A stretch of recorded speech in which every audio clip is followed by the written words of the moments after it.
Si la notion de patrimoine est assez récente, on peut dire qu'elle apparaît environ il y a un gros siècle, celle de pédagogie du patrimoine l'est encore bien plus.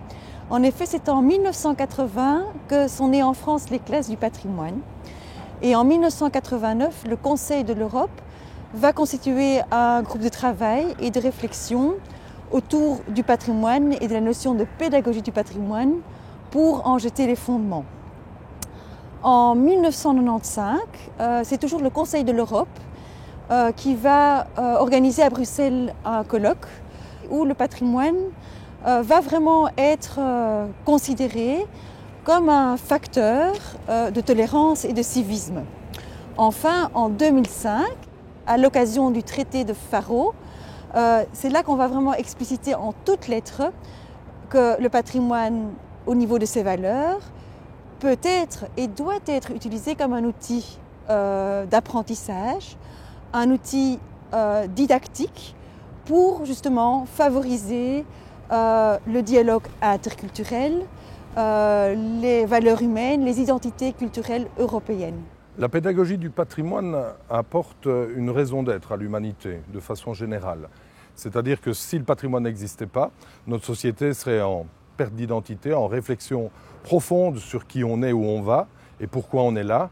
Donc la pédagogie de patrimoine est le corollaire de la nécessité du patrimoine dans notre vie quotidienne.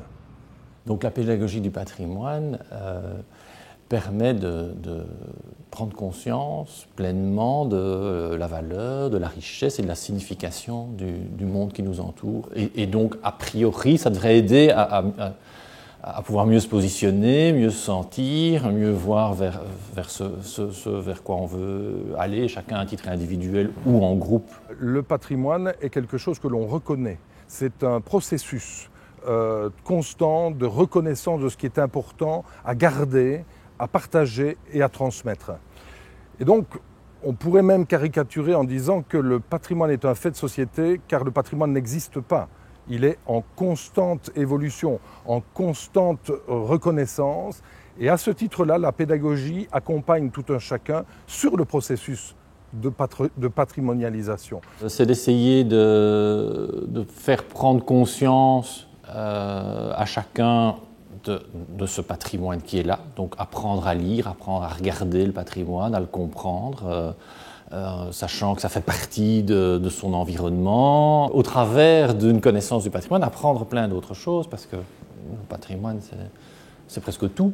Le patrimoine est le résultat de toute notre attention sociétale à ce que nous trouvons d'important pour nous reconnaître nous-mêmes. C'est une espèce de miroir de l'humanité dans lequel les traces du passé, quelles qu'elles soient, nous apportent quelque chose pour nous aujourd'hui dans les enjeux de la société qui se projettent déjà pour demain.